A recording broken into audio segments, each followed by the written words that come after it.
Greetings adventurers, and welcome to the Loot Goblin Marketplace. There are many great reasons to join a D&D campaign. You can roleplay as just about anything, and really the theme of the campaign can be tailored to perfectly fit the vibe of your friend group. But trying to use every roleplay opportunity to figure out how to seduce an individual at the game table isn't the best use of everyone's time. Ask yourself, do these other 3 to 5 players really want to watch me strike out with my crush for the next 4 hours? And if the answer is yes for some reason, then I guess bring them to the local bar so they can watch you get rejected by a bunch of Tinder dates expecting someone a little less creepy. That's not Dungeons and Dragons. That's like, let's call it catfishes and cringe. Hey, did you know that there's a second episode of the Dungeon Lunch Break podcast out now? No? That means you're not subscribed. You should go do that. Anyway, the second episode's pretty cool. We're tier ranking D&D monsters to see which ones we think would be tastiest. If you're interested in that, go check it out. Anyway, I gotta dip before Luke gets back and realize I broke into the recording studio again. Okay, bye.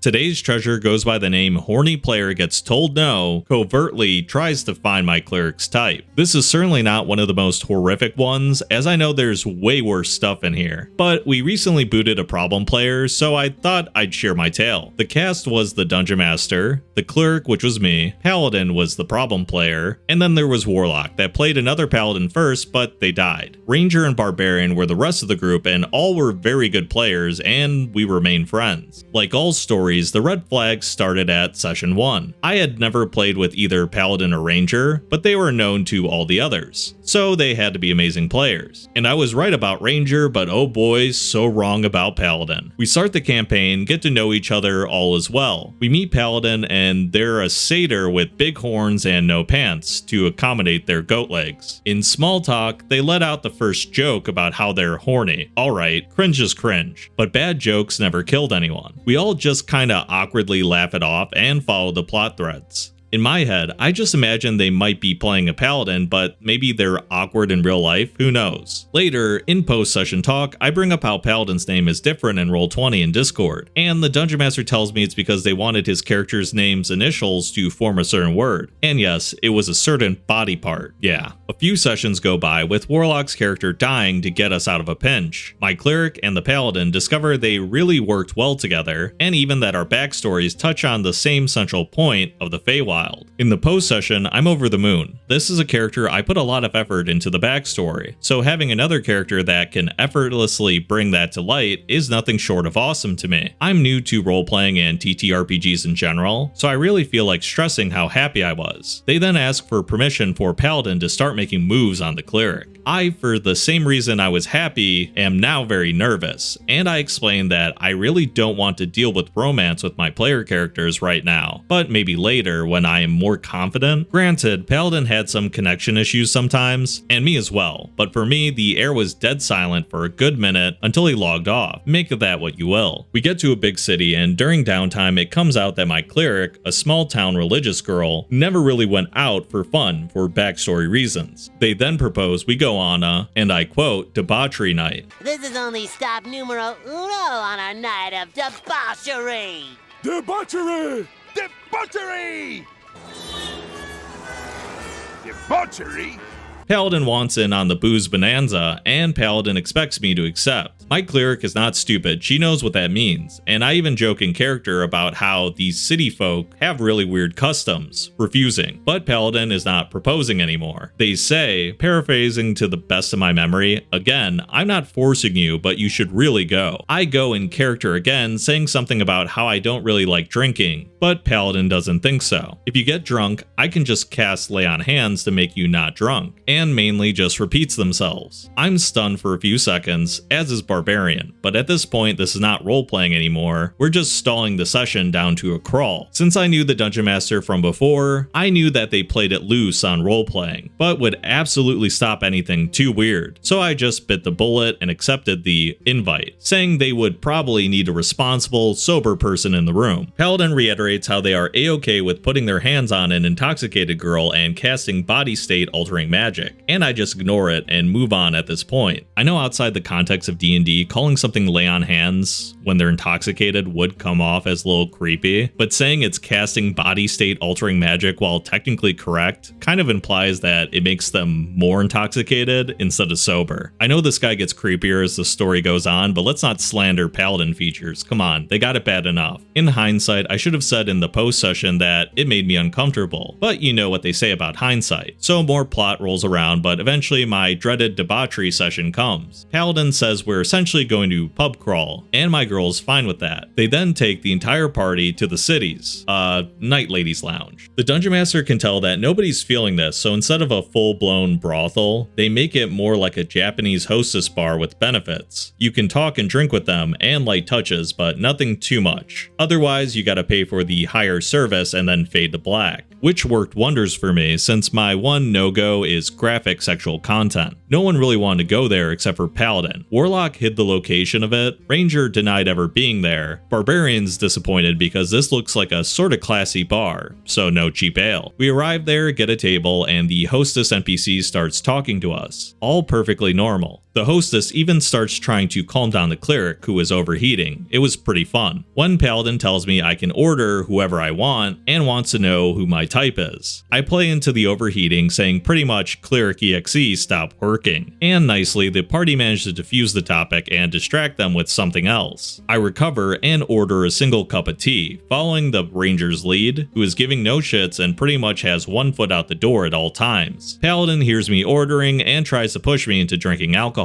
but again is diffused by the party. Half an hour later or something, a miracle. Paladin's connection fails badly, and we all just take the opportunity to pay the tab and just leave. We start a proper pub crawl and find some of the other places throughout the city before finding a place that had some shopkeeper NPCs seated and stay by them. Our luck wasn't long lived, and Paladin is back before long. At this point, my character was much more relaxed, being around people she knew and trusted, so she eventually decided to try some wine. You know the drill by now, right? Again, I get asked by Paladin about my taste in people. At this point, I already drank some wine, and so the Dungeon Master asked me to roll a table of alcohol-induced bad decisions. Patent pending, and I roll something about hugging someone. I choose the safe way out, hugging the Barbarian, who is a bunny, not a herringon, an actual rabbit. I can only guess that that didn't sit well with them because they proceeded to again press the same old issue. At this point, I was getting annoyed, but was still trying to solve it in character, slurring my words and pretending I didn't understand. Warlock finally put an end to this bullshit, saying in polite but no uncertain terms, my character was in no shape to go around looking for a date. The abrupt cut seemed to hit home, and Paladin finally left me alone, but not before looking for a couple in the bar, described as being sort of a homey family place, and nonchalantly offering to partake in a three-way. They got a persuasion roll but rolled badly, and Dungeon Master immediately tells them that the couple is very much not interested. Later, in a post-session chat, Paladin doesn't stay, and Warlock apologizes for interrupting, but I say it was fine. After that session, my cleric got some nice role-playing in with everyone else in the party, with an all-girls day spa and a clothes shopping trip, and that really helped flesh your character out and have some nice growth, which is important because of my subsequent call of retiring her. Warlock chose to retire their character, and I felt like it was a good time to do the same. So everyone knew we both would be rocking new faces come next session. This matters. We had a sort of private last session with pretty much everyone but Paladin, as they were busy, and she had a nice goodbye, as did Warlock's character. The next session comes around. Before the Dungeon Master even starts setting the scene, Paladin asks if they've met my new character. My new character, not Warlock's, mine. Quick reminder that Warlock's change was the expected one. Mine was on a whim. We quickly answer no. My cleric says a final goodbye and leaves for good. The session progresses, we meet a new and revamped Warlock. Paladin barely bats an eye. After an hour or so, they got to meet my new character, but Paladin was out of the call for connection reasons. When they get back, guess what their first priority is? Is it A, making sure everyone is okay from the fight, B, making sure as far as they know, NPC is okay and safe given they're supposed to be a paladin for a good-natured goddess, or C, desperately trying to find out what my new character looks like?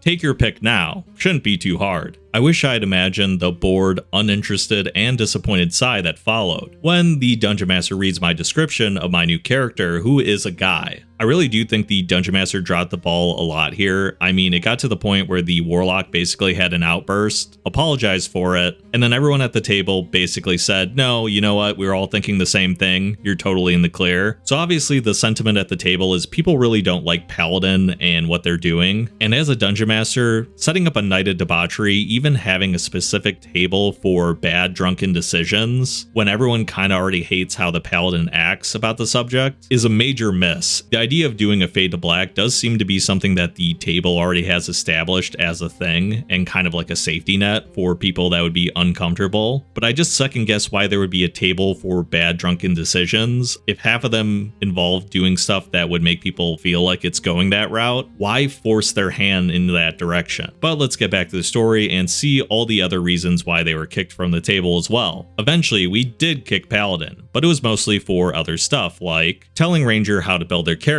After I made it public that my cleric would be retiring, I sparked a conversation of who should take up the mantle of the healer. There was a level up around the corner, so they nonchalantly suggested that they should take up a second level ranger for the spell casting and be the party's dedicated healer. No amount of ranger telling them that that's not how they wanted to play their character was enough. I'm a little confused why the paladin of all people is saying, yeah, ranger, you gotta start taking spells that are a little better at healing. He seems so eager to use lay on hands before, and the party can get more health potions, so I don't know if you have to make the ranger be a spellcaster, although I'm curious what kind of build they have. The second reason is playing D&D like it's Skyrim. Our campaign is a tense, morally complex dark fantasy. We would try and make plans, but every time they would play them down. A nice quote is from when we were planning to kidnap a highly guarded mayor, and most of the party was taken hostage, besides the ranger and paladin. Ranger was trying to work together and make a plan to dodge this full total party kill, and Paladin says, we swoop down and just mop them up. They would frequently either not care about consequences or downplay them to infinity. Then there's the metagaming. Warlock had little imps as helpers, and kept them a secret from the other characters. Paladin would just randomly fire Divine Sense to try and find the imps they did not know about in character. They'd also have the gall to say, I never metagame. Then there was the interrupting of touching moments with main character syndrome. Barbarians had to not show up a few sessions because they were doing some medical stuff, so the Dungeon Master made this really nice rescue mission based on their backstory, resulting in a really cool character moment when my cleric used command to make the barbarian stop and spare a fleeing NPC who didn't want to fight anymore. When back safe and sound, Barbarian gives cleric a hug and thanks them for stopping them. Paladin thinks this is a great moment to loudly come out of their room and jokingly demand a hug too. Did this guy really do a where's my hug too? Even bringing up the fact that Barbarian was close to Warlock's first character, you know, the one that died an in-game week ago, and we were all very much still feeling it. The moment was ruined and they kind of just moved along, dragging both of us down to eat with him or whatever. I'm still pissed for Barbarian. Yeah, I don't bring any big bad breakups full of drama and tension, but I do bring whatever this garbage behavior is. We've since found a bunch of promising new players, so hopefully I'll never have to have another story for this sub. See ya. It does seem like this paladin touched upon a lot of cliches that ultimately get people kicked out of parties. I mean, they treated things like a video game. It's okay to go with a less serious version of D&D, but if you're the only one at the table that's kind of doing a full out meme game with it, sometimes that will cause enough of a clash to kick people out. I feel like when it comes to metagaming, really the threshold that people use is, are you using it for your own selfish gain, or are you doing something that's a little metagamey, but for the sake of the party, for the sake of cohesion, it's kind of accepted because it helps everyone else have more fun? As long as you're not metagaming to get a one-up on the players and the Dungeon Master all the time, I feel like people can be very forgiving of the occasional metagame. And when it comes to interrupting touching moments, this is clearly a guy that has a fear of missing out. I know they're mad about it interrupting a touching moment, but I guess it is another instance of them being directly creepy. But let's move on to the update. Some of the comments are about how the Dungeon Master dropped the ball and whatnot. I agree. The Dungeon Master agrees too. In the post-session talk, the Dungeon Master said that Warlock beat them to it, but they were about to cut it out. Also, when I said that everyone used the connection issue to get the hell out of there, I also meant Dungeon Master. In our discussion for the final decision to kick Paladin, we talked about the session, and Dungeon Master revealed that they prepared like this because Paladin wanted them to visit those those places. I did leave some stuff out for the sake of brevity, as I still wanted to sleep tonight, but the Dungeon Master's side of the situation was cleared up. They're a great Dungeon Master and I fully intend to continue playing with them. And the pub crawl session was sort of a beach episode because the Dungeon Master dropped a bunch of important decisions on us story-wise, so it was requested by all of us. My uncomfy feelings was towards Paladin and them alone, for hijacking what should have been a fun night out, full of bonding roleplay between party members, and making it the awkward mess it was. Also, the alcohol table was already in use way before this session, and these incidents, it's kind of a house rule. They do include a hug and a drunken confession of love, but they never really amount to anything, just goofs and shenanigans. And everyone, me included, thinks they're fun. Also, yes, I made Lay of Hands sound like a roofie. It was on purpose, petty I know. So I do appreciate the additional context. It really doesn't change how I feel about the story though. It does seem like the party is okay with things getting a little bit silly, and I guess that alcohol table is a testament to that. I don't know why you would have a table like that. I guess it's kind of like a wild effects table where people just like the randomness that it can cause. But when you have a night of debauchery set up, when you have a random effects alcohol table, something weird's gonna happen eventually, and as the Dungeon Master, since you kind of set it up for failure, you do have to step in. It's not good enough for Warlock to be the one stepping in here. I also want to point out that it is Cleric's job as well to bring up when they're uncomfortable. In a lot of the post sessions, they brought it up to the Dungeon Master, who then didn't really act upon it, but I didn't see a lot of exchanges where the Paladin and the Cleric in post sessions talked about it. I know they had connection issues, I know they dipped out early a lot of the times, but that's when you have to take the initiative and kind of send a message and set up an additional time to chat, even if it's just before the next session. Maybe like a half an hour or an hour before the session happens when you know they'll be available. When you have a Dungeon Master that doesn't really take the initiative, you're going to have to take the initiative. And yeah, I do kind of agree with you that Paladin isn't as bad as some of the other stories that you see in RPG horror stories. So this is a great cautionary tale of someone hearing that your character is interested in possible romance and taking that as a sign that you yourself are ready for romance and ideally with them. And instead of asking you out directly, they try to work it in backwards by saying, hey, is your character into this? And then they use that information to try to, like, I don't know, seduce you in real life. I want to hear everyone's thoughts below. Is this something that you guys have experienced at your table before? And as always, make sure to like and share the video as it's really helping us grow. If you guys haven't already, make sure to subscribe to the channel. It always means so much to me. And as always, I hope to see you in the next video. Farewell for now. Hey kid, want to try some gamer Supps? You can now get free samples anywhere in the world and try the most delicious 0-calorie energy powder in the game when you use code LootGoblin. Each sample sent out gets me one step closer to my quest to get a flavor that tastes suspiciously like Dr. Pepper. If you end up liking those free samples and want to purchase some gamer Supps, make sure to use the link in the description or use my code to get 10% off your entire order.